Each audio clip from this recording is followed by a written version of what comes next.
బ్రహ్మార్పణమమ్మ. సృష్టి యావత్తో ఉన్న బ్రహ్మానికి బ్రహ్మం నమస్కరించుతూ బ్రహ్మమ్మకు అనేక అనేక నమస్కారములతో బ్రహ్మమే ఈ సాంగత్యం చేసుకుంటాంది. ఉన్నదంతా బ్రహ్మమే అయ్యింది. మనకి మన సద్గురువు ఏం తెలియపరిచారు? నువ్వు బ్రహ్మానివి, బ్రహ్మంగా నిలబడు, నీ ఆత్మను నువ్వే ఉద్ధరించుకోవాలి కదా. మరి నీ మనసుని జయించు. నువ్వు ఆత్మ, మరి ఆత్మకి ఏ తలంపులు లేవు, మరి నీకు తలంపులు పుట్టుకొస్తున్నాయి కదా. మరి అది ఎవరో ఏంటి అని ప్రశ్నించుకొని, నేను మరి ఏకాత్మగా మిగలాలి అంటే నాకు శాంతి, మౌనం ఉండాలి. మౌనంగా మౌనంగా మౌనంగా అలా నిలబడాలి అంటే నేను జాగ్రత్త పడాలి కదా మౌనంగా ఉండటం కోసం. దేన్నైతే ఉందో, ఏదైతే అయ్యిందో దాంతో నేను మిగలాలి. అదే మౌనం. మరి నా సుకృతం వలన కదా ఈ జ్ఞానం లభించింది. మరి అంటే జ్ఞానం ఎప్పుడైతే మనం ఆచరించామో మరి మన మనసు అప్పుడు కదలికలు తగ్గుతాయి. జ్ఞానాన్ని ఆశ్రయిస్తేనే మన మనసు కదలికలు తగ్గుతాయి. మరి మనసుతో ఉన్నప్పుడు మరి తలపెట్టుకుంటా తలంచుకుంటా ఉంటామంటే ఆ తలంపే నీకు మళ్ళీ వస్తూ ఉంటుంది. మరి నేను నిద్దట్లో అయినా ఆ తలంపులు వస్తూ ఉంటుంది. మరి మనకు తత్వ విచారణ కదా ముందు. అసలు తత్వ విచారణ ఎప్పుడైతే మనం మొదలుపెట్టి ఒక్కొక్క దాన్ని గ్రహించుకుంటా మిగులుతామో అప్పుడు ఆత్మార్పణం అవుతాం. మరి మనం దీన్ని ఇష్టపడి బ్రహ్మంగా మిగలటం కోసం ఎందుకు ఇష్టపడుతున్నాము అంటే మనం అదే కాబట్టి ఎప్పటి నుంచో దాని గురించే పోరాడి దానిగా మిగలాలని అనుకుంటున్నాం కాబట్టి అమ్మ దగ్గరికి చేరుకున్నాం. మనకు కారణం లేకుండా ఏది జరగదు కదా. ఏ కార్యం అయినా సరే కారణం లేకుండా జరగదు కదా. మరి మనకు బ్రహ్మగోత్రం అని ఎందుకంటున్నారు? ఉన్నది బ్రహ్మం కాబట్టి. బ్రహ్మ వంశమే ఇది. మరి బ్రహ్మగోత్రం, బ్రహ్మవంశం. మరి మనకి ఇది చివరి జన్మ కాబట్టి ఇంకంతా బ్రహ్మమే మనకే. మరి మన మనసుని ఎప్పుడు కూడా కట్టి పడేయాలి, మన దగ్గరే ఉంచుకోవాలి. దాన్ని భగవంతుడిగా భావించేటట్టు చెయ్యాలి. నీ గురువు నీలోనే ఉన్నాడు, ఉన్నది నువ్వే, బయట గురువే నీ లోపల ఉన్నాడు. మరి గురువు లేని విద్య గుడ్డు విద్య అంటారు కదా.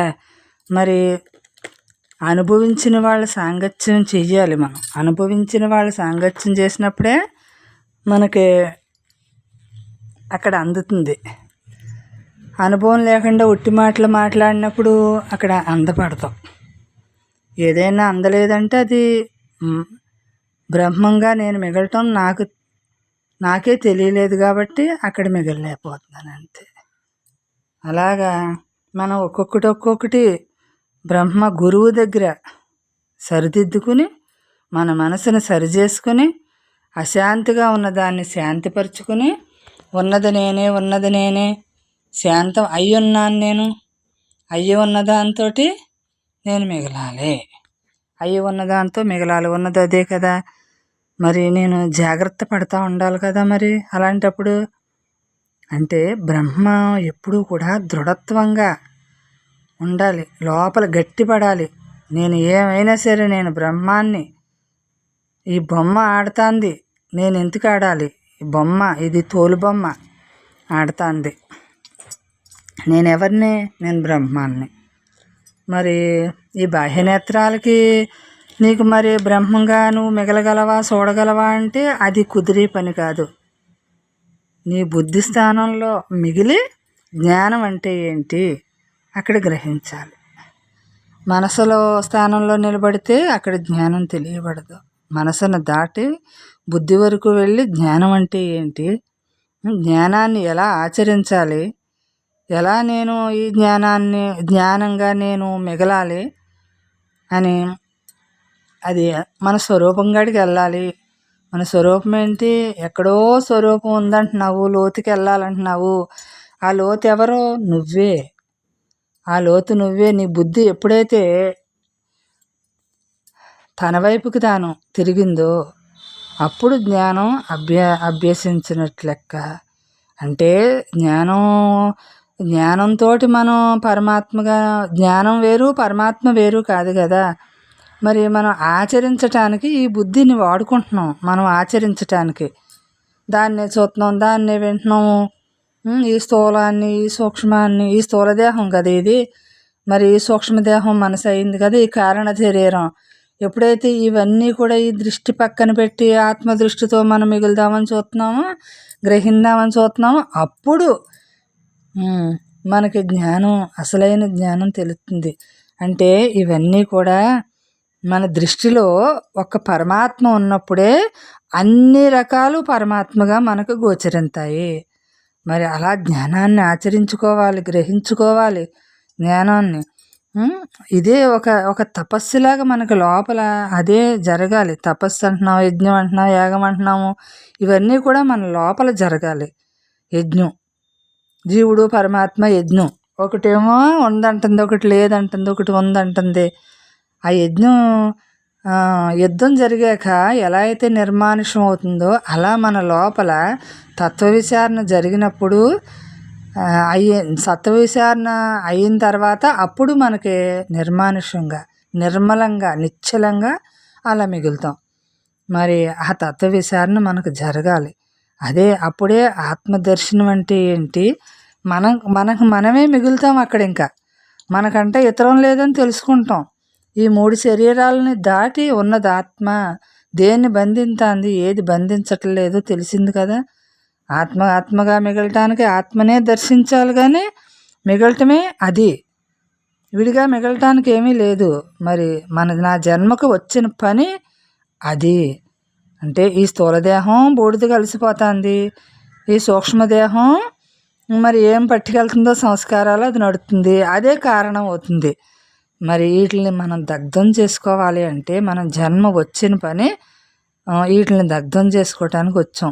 ఎందుకంటే బ్రహ్మంలో ఐక్యం అవ్వాలి. బ్రహ్మమే నేను. ఇంకొకసారి ఈ విత్తనం ఇంకొకసారి మొలవకుండా నేను చెయ్యాలి. అంటే దేంట్లో నేను కలిసిపోతున్నానో దానికి నేను కలిసిపోకుండా ఉన్నదాంతో ఉండటం. నా ఫలం ఎవరో, ఆత్మే నాకు ఫలం. నా శరీరం ఉంది, కానీ నేను ఎక్కడున్నాను, నా శరీరం కూడా నేనే అయ్యున్నాను, విడిగా నేను లేను. అంటే ఈ రక్తమాంసాలతో కూడుకున్న ఈ దేహం మీద మనం అభిమానం పెంచుకున్నప్పుడు ఇది నేను కాదు. ఇది అభిమానం పెంచుకోకుండా దీని మీద అసలు నేనే నిజం, నా నుంచి ఇదంతా జరుగుతుంది అన్నప్పుడు ఈ శరీరం ఏది, మనసు ఏది, బుద్ధి ఏది, ఏముంది అక్కడ? ఉన్నది అక్కడ పరమాత్మ. మరి మన లక్షణాలు, ఎన్నో లక్షణాలు ఉంటాయి మనం తెచ్చుకున్నవే. ఇవన్నీ వదలాలి అంటే మనకి ఒకటే మార్గం, బ్రహ్మమే ఉన్నదంతా అదే. మరి ఏ లక్షణాలతోటి మనం మిగులుదాము అంటే జ్ఞానంతో.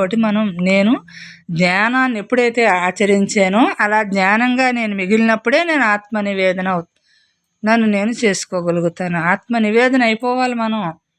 మనం విడిగా ఉండకుండా ఆత్మనివేదన అయిపోవాలి.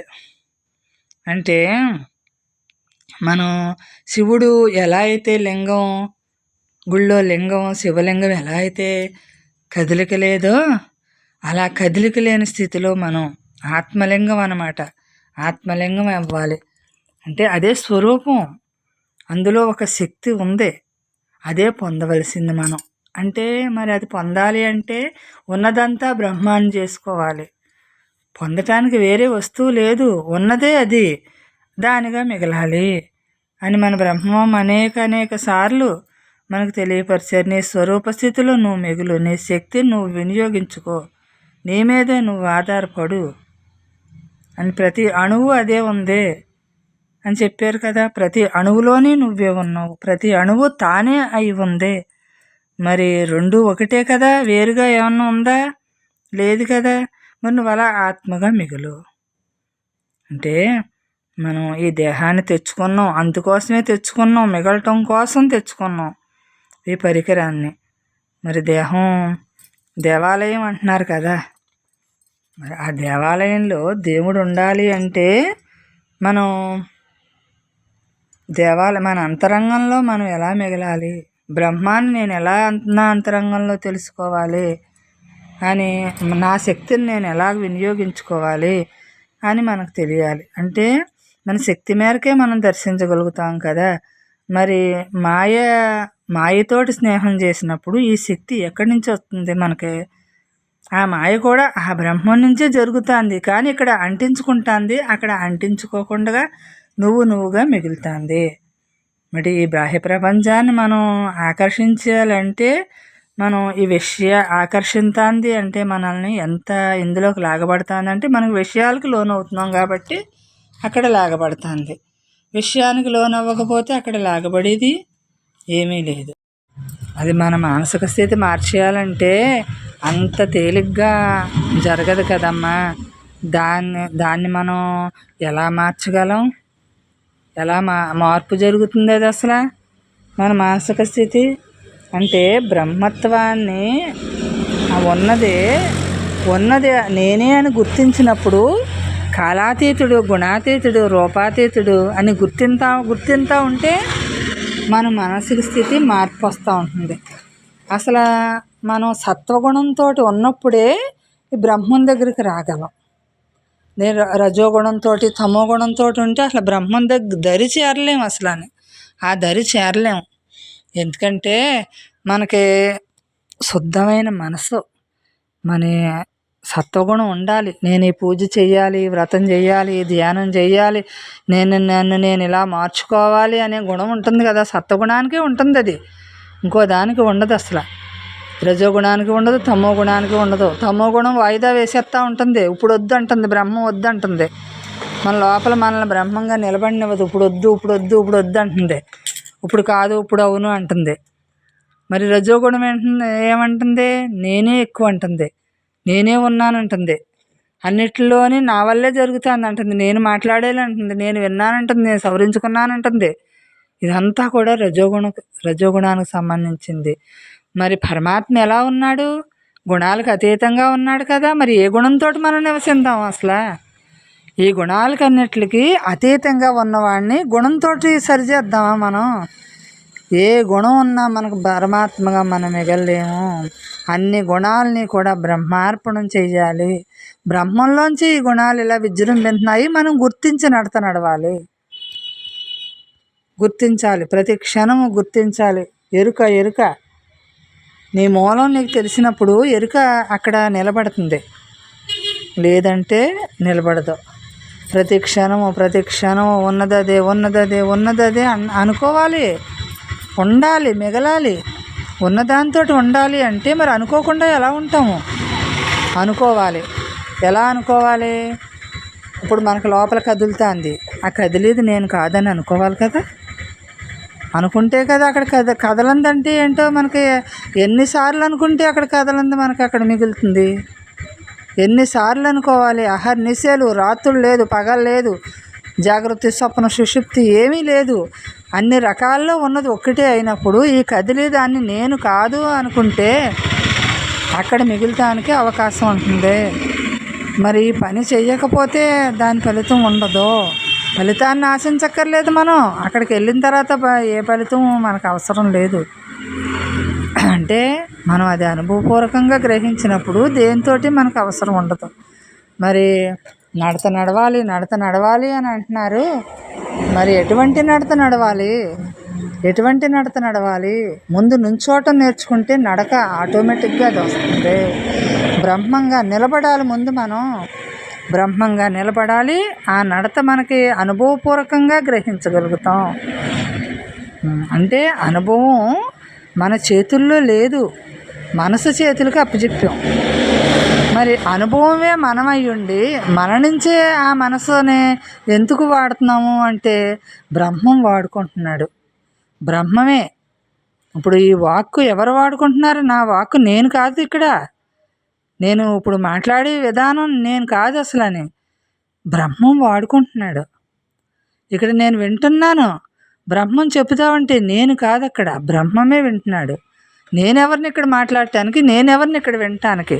అక్కడ బ్రహ్మమే సవరించుకుంటున్నాడు. ఉన్నది అక్కడ బ్రహ్మమే అయ్యింది, రెండోది లేదు అసలని.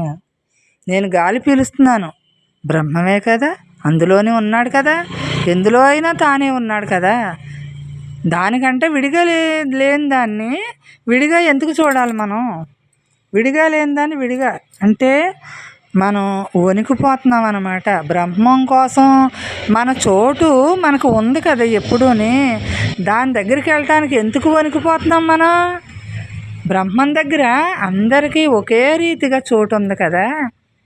అందరికీ బ్రహ్మం దగ్గర ఒకే రీతిగా ఉంది. ఎందుకంటే అంతా తానే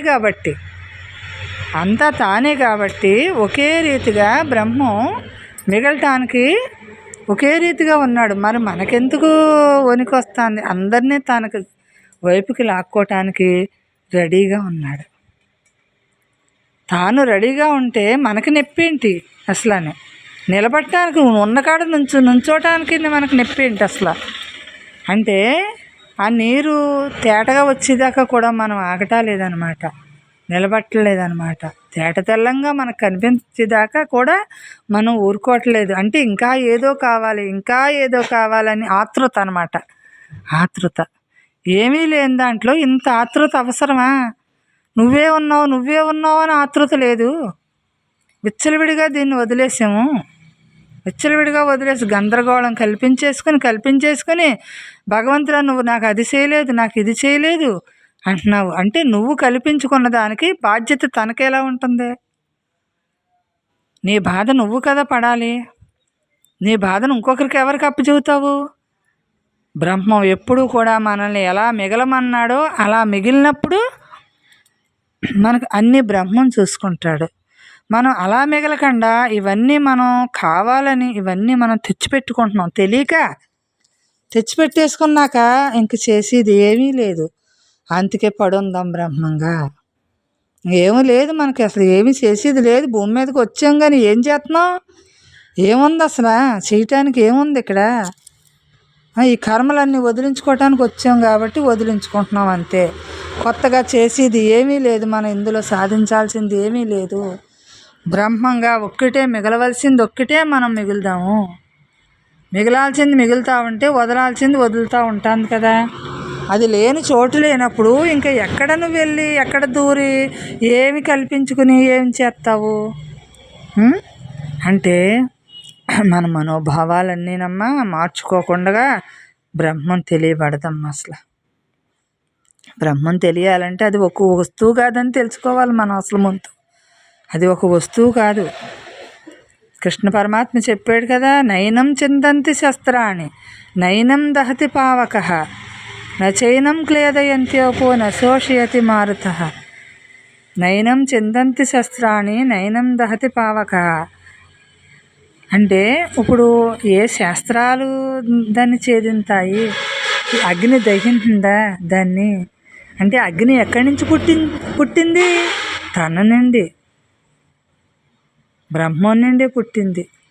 మరి దాన్ని ఏమి ఛేదించగలవు? ఏమి తడపగలవు? ఏమి ఆర్పగలవో? ఏమి ఎండబెట్టగలవో?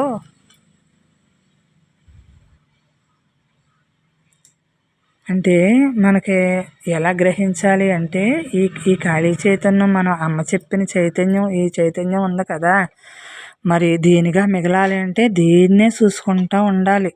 అప్పుడు మన ఆలోచనలన్నీ, మన కదలికలన్నీ మార్పు జరుగుతుంది, మనకు తెలుస్తుంది. దీన్నే చూసుకుంటూ ఉండటమే. మరి దీనిగా మిగలటం కోసం మరి దీన్ని చూడాలి కదా, తప్పదు కదా, దీన్నే చూడాలి. మరి నడక నడవాలి అంటే మరి దాన్ని చూసుకుంటేనే ఆ నడక వస్తుంది. అక్కడ అది బ్రహ్మమే, ఇక్కడ ఇది బ్రహ్మమే. మరి ఏది చేయాలన్నా మిగలాలి అంటే దాన్నే చూసుకోవాలి. ఆ మిగిలిన దాంతో ఉంటేనే అక్కడ మిగులుతుంది. మిగిలింది అదే ఆటోమేటిక్గా ఉంది అది అక్కడ. ఇలా బ్రహ్మార్పణమైన జీవితాన్ని అనుభవించగా మనకి అలా మిగులుతామమ్మా. ఇది ఒక పట్టాని సామాన్యం కాదు. కానీ మన నిర్లక్ష్యం వలన మనం సాధించుకోలేకపోతున్నాం అంతే. మన నిర్లక్ష్యం, దాంతో మనం మిగలటం మనకు చేత కావట్లేదు. అంటే కావాలని ఉంది, కోరిక ఉంది, అలా ఉండాలని ఉంది, కానీ దాని విధానం తెలియట్లేదు. అది సూక్ష్మం కదా, సూక్ష్మం అంటే ఈ మనసుతోటి నేను బ్రహ్మాన్ని తెలుసుకోవాలనుకుంటున్నాము, ఈ గుణాలతోటి తెలుసుకోవాలనుకుంటున్నాము, ఈ అవస్థలతోటి తెలుసుకోవాలనుకుంటున్నాము, ఈ ఇంద్రియాలతోటి గ్రహించాలనుకుంటున్నాము మనసుని, అది బ్రహ్మాన్ని. ఇదంతా సాధ్యం కాదని తెలియాలి ముందు మనకు. అసలు దేనివల్ల సాధ్యం కాదని తెలవాలి. సాధ్యం ఎక్కడి నుంచి వస్తుంది? ఈ అన్నిటిని దాటిన స్థితి అది అయి ఉందని ఇవన్నీ కూడా కల్పితం అనేసి గ్రహించి ఈ కల్పితాన్ని నేను దృష్టిలో పెట్టుకుంటున్నాను. ఈ కల్పితాన్ని దృష్టి ఎప్పుడైతే వదిలేసిందో నా దృష్టి నాకు అప్పుడు అక్కడ మిగులుతూ ఉంటుందని గుర్తించాలి. మరి ఈ నేత్రాలతో తెలిసేసుకోవాలనుకుంటే ఎలా కుదురుతుంది? మనం దేనితోటి బ్రహ్మాన్ని తెలుసుకోలేము. తనకు తానుగా మిగిలిందే బ్రహ్మం అయి ఉంది, తనకు తానుగా ఉంది, తన నుంచి అన్నీ జరుగుతున్నాయని గుర్తించి, తనకంటా విడిగా ఏమీ లేదని గుర్తించి, తనతో తనమే స్నేహం. ఇంక స్నేహం ఎక్కడుంది ఇక్కడ? తనతో తానుగా ఉండటమే స్నేహం, తనతో తానుగా ఉండటమే మిగలటం అన్నదే. దానికంటా విడిగా ఏమీ లేదని గ్రహించటమే మిగలటము. మరి అలా రెండో భావం లేకుండా బ్రహ్మీ స్థితిని మనం అనుభవిస్తామంటే సహజంగానే ఇదంతా బ్రహ్మ ఎరుక ఉన్నప్పుడు ఇదంతా మర్చిపోతూ ఉంటాం కదా. ముందు ఫస్ట్లోని మర్చిపోయి ఇది తర్వాత ఏమవుతుందంటే ఇది అది ఒకటైపోయాక ఇంకా ఏది మర్చిపోదాం. చాలా తెలివితేటలు వచ్చేస్తుంది మనకి, అంటే బ్రహ్మ తెలివి వచ్చేస్తుంది. బ్రహ్మంలోనే తెలివి ఉంది, అసలైన తెలివి. ఈ బాహ్యంగా తెలివి అని అనుకున్న వాళ్ళు ఇదివరకు వాళ్ళు తెలివైన వాళ్ళు, నేను తెలివి తక్కువ దాన్ని అనిపిస్తూ ఉంటుంది. బ్రహ్మంలో అలా కాదు. మన తెలివి అసలు మామూలు తెలివి కాదు. బ్రహ్మంగా ఉంటే మనకి అనేక జన్మల నుంచి మరి ఏం తెలివితేటలు ఉన్నాయో అయోమయంతో వచ్చేమో తెలియదు, కానీ బ్రహ్మం తెలివి మాత్రం అసలు చెప్పలేనిది. అన్నీ తెలిసిపోతుంది, కానీ ఏమీ తెలియనట్టు మిగులుతాం. ఎందుకంటే నేను అన్న అహం ఉండదు కాబట్టి, అక్కడ నేను అన్న అహం మిగలదు కదా. అందుకని అన్నీ తెలిసి ఏమీ తెలియనట్టుగా కనిపిస్తుంది. అయ్యో నేను ఇలా ఉన్నాను అలా ఉన్నాను అని చెప్పుకోదు. ఇంక అక్కడ ఉన్నది నువ్వే కదా, ఇంక చెప్పుకోవడానికి ఏముంది? అక్కడ చేసుకోవటానికి ఏముంది? ఎవరు మెచ్చుకోవాలి నిన్ను? నన్ను ఎవరు మెచ్చుకోవాలి? నన్ను నేనే మెచ్చుకోవాలి. నేను మిగలటానికి కోసం నేను అదై ఉన్నానంట అది నిలబెట్టుకుని మెచ్చుకుంటూ ఉండాలి నన్ను నేనే. అంటే ఆత్మనాత్మే ఉద్ధరించుకున్నట్టు బ్రహ్మాన్ని బ్రహ్మమే ఉన్నది నేనే అనేసి నన్ను నేను ఉద్ధరించుకుంటున్నాను. నేను లేని చోటు లేదు కాబట్టి నన్ను నేనే ఉద్ధరించుకుంటున్నాను, నాతో నేనే మిగులుతున్నాను అని మనం అనుభవించి కొద్ది ఇది సహజమైపోతుందమ్మా. జీవితమే చాలా బాగుంటుంది. ఇంకెంతకంటే మనకి జన్మకు వచ్చాము, ఇంతకంటే ఏం కావాలి? ఈ ప్రపంచంలో ఏమి నొల్లుకుంటాము? నశించిపోయి దాన్ని ఎంతకాలం నొల్లుకుంటాం? ఇంకానే బరువు మొయ్యలేకపోతున్నాం. ఎంత బరువు అని పెట్టుకుంటాం నెత్తి మీద? పైన ఒక నెత్తి మీద ఒక బరువు ఉంది, దానిపైన ఇంకా పెడితే తెచ్చింది వదిలించుకుంటానికే కష్టమైనప్పుడు ఇంకా బరువు పెట్టుకుని మనం ఎక్కడికి వెళ్దాం? ఇంకా బరువు పెట్టుకుని అక్కడే ఉన్నకాడ పడుందాం అంతే. ఈ బరువునంతా ఉన్నకాడ అక్కడ దింపేద్దాం. ఇక్కడ ఉన్నాము ఇక్కడ దింపేద్దాం, అలా ఎక్కడుంటే అక్కడ దింపేద్దాం అంతే. అంటే బరువు లోపలికి తీసుకోకుండా ఉంటే ఏ బరువు లేదు. అసలు మూల కారణమే నేనై ఉన్నప్పుడు ఏది నేను అనుభవించేస్తాను? ఏది ఈ జీవితం? ఏది ఈ ఆనందం? ఏది ఈ దుఃఖం? ఏది విడదీద్దాము? ఏది కలుపుదాము? అసలు ఏ ఆలోచనైనా మనకు అవసరమా? ఆలోచన లేకపోతే ఓ పక్కన మూలన పడి ఉంటామేమో అనిపించవచ్చు, కానీ మనకి ఏ ఆలోచన లేకపోయినా మనకు తెలుసున్న పని ఆటోమేటిక్గా జరిగిపోతూనే ఉంటుంది. ఆ క్షణానికి ఆ క్షణం వస్తుంది, ఆ క్షణానికి ఆ క్షణం జరుపుకుంటుంది. మనం ఖాళీగా మిగులుతాం. అంటే ఆ లక్షణాలు మనం తెలిసింది కాదా? ఏ లక్షణాలు తెలిసింది? ఆ సిరి సంపద. ఇదే సిరి సంపద మనకి. మన సిరి, మన సంపద అంతా ఇదే. ఈ బాహ్యంలో సంపద ఎంత వచ్చినా తృప్తి ఉండదే. ఈ బ్రహ్మంలో ఎంత ఆనందమో, ఎంత తృప్తి ఉంది. ఈ తృప్తి లేని జీవితం జీవించినా జీవించకపోయినా వేస్ట్ అనిపిస్తుంది కదా. ఆనందమయమైన జీవితాన్ని అనుభవించాలన్నప్పుడు తృప్తిమయమైన జీవితాన్ని, అంటే తృప్తి ఉంటేనే మనకి ఇంకా దేని మీద ఆలోచన కదలతో, కోరిక ఉండదు. ముందు తృప్తి పడిపోవాలి, ఉన్నదానికి తృప్తి పడిపోవాలి. మరి బ్రహ్మంగా మిగలాలి అంటే నేను మిగలలేకపోతున్నానని మనం అక్కడ మన లోపల మనమే అలా సృష్టించుకుంటున్నామే. మరి ఆ క్షణం ఉంది కదా ఎప్పుడూని, ఉన్నదాన్ని ఆ క్షణం ఉండలేకపోతున్నాను అన్నది ఎక్కడి నుంచి కలుగుతాను నాకు అని అక్కడ ఉండిపోతే ఎంత హాయిగా ఉంటుంది. దాన్నే సిలవల పలవలు వేసుకుని ఇంకా ఏదో కావాలనుకుంటే, అంటే ఉన్నదాంతో ఉండటం చేతకాక ఏదో కావాలని కోరుకుంటుంది. బ్రహ్మంలో ఏదో తెలుసుకోవాలనుకుంటుంది. తెలియబడేది ఆటోమేటిక్గా తెలుస్తుంది.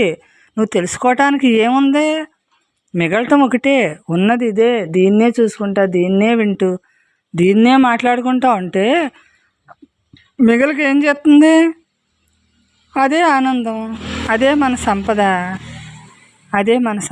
అంటే ఈ సంపద మనం డబ్బెట్టు కొనుక్కునేది కాదు కాబట్టి ఇది మనకు మనం చేసుకుంటున్నాం.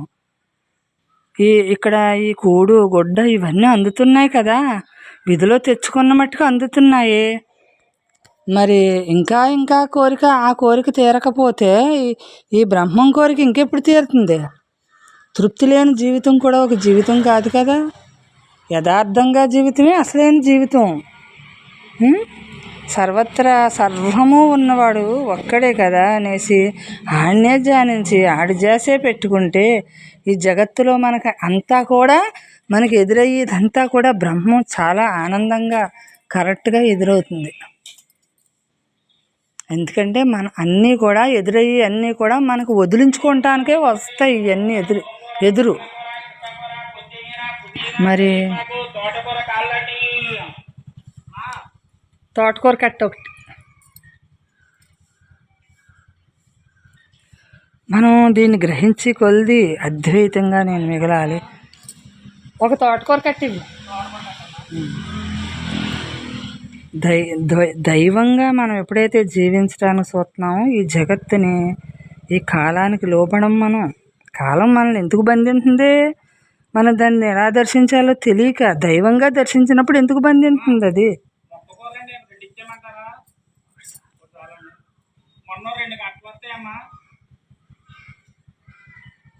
దేన్ని అనుభవించాలో అది అనుభవించినప్పుడు బ్రహ్మస్థితిగా మనం అనుభవించాలి. అంటే మరి బ్రహ్మస్థితిగా అనుభవించినప్పుడు ఈ వ్యవహారం అంతా తగ్గుతుంది కదా. మరి తగ్గినప్పుడు ఏం పర్వాలేదు, అన్నీ బాగానే జరుగుతాయి.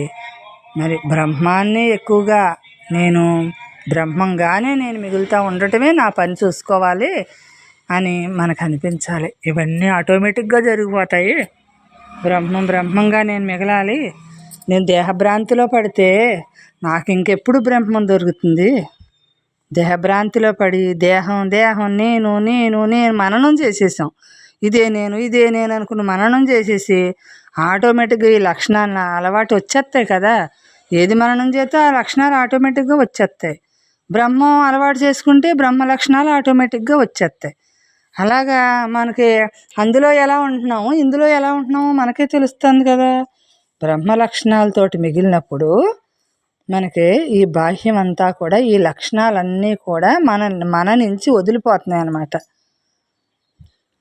బురద ఎప్పుడైనా సరే మనం నీళ్లు కొట్టగానే ఎలా వదిలిపోతుందో అలాగే మనం బ్రహ్మంగా మన చూపు ఉండాలి.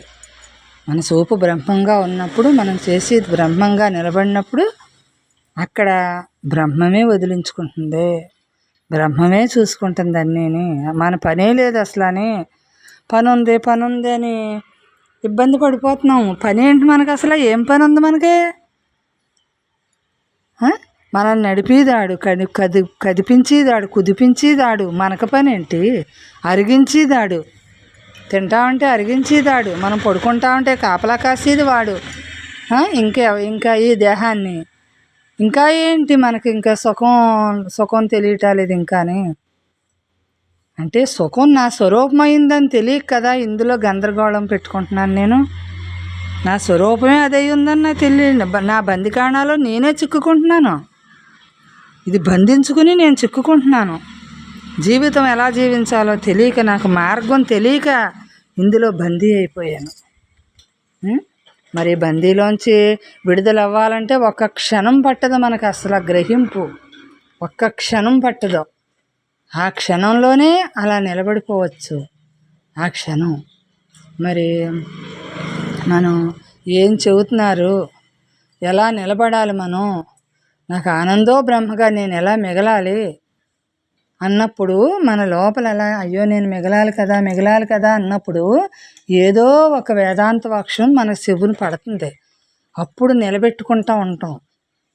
మన ఇంటి దగ్గర ఉన్నా, ఎలా ఉన్నా, ఏది ఎదురైనా మనకి మనల్ని సవరించుకోవటానికి ఎదురవుతుంది. ప్రతిదీ కూడా మనల్ని సవరించుకోవటానికి. వీళ్ళు మాట్లాడలేదు, వాళ్ళు మాట్లాడలేదు, ఆ రోజున మనకు అవసరం లేదు. ఎవరు నీతో మాట్లాడాలి? నీలో బ్రహ్మం ఉన్నాడు కదా, ఆడితో నువ్వు మాట్లాడుకో. నీ కాలక్షేపణ బ్రహ్మంతో చెయ్యి. బ్రహ్మం నిన్ను సరిచేస్తాడు. బ్రహ్మం నీకు తోడు నీడగా ఉంటాడు. ఎప్పుడు నీ ఎల్లకాలాల యందు ఉంటాడు.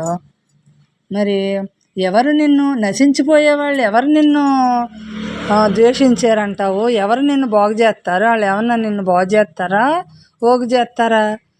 ఎవ్వరూ నన్ను ఉద్ధరించట్లేదు, ఎవ్వరూ నన్ను చెడుగా చూడట్లేదు. ఎందుకంటే నన్నంటే ఈ దేహం నేను ఏదైతే తెచ్చుకుందో అది జరుగుతుంది అక్కడ. అసలు నువ్వు ఉండనే ఉన్నావు కదా, ఎప్పుడూ ఉన్నావు కదా, దానికేమీ లేదు కదా.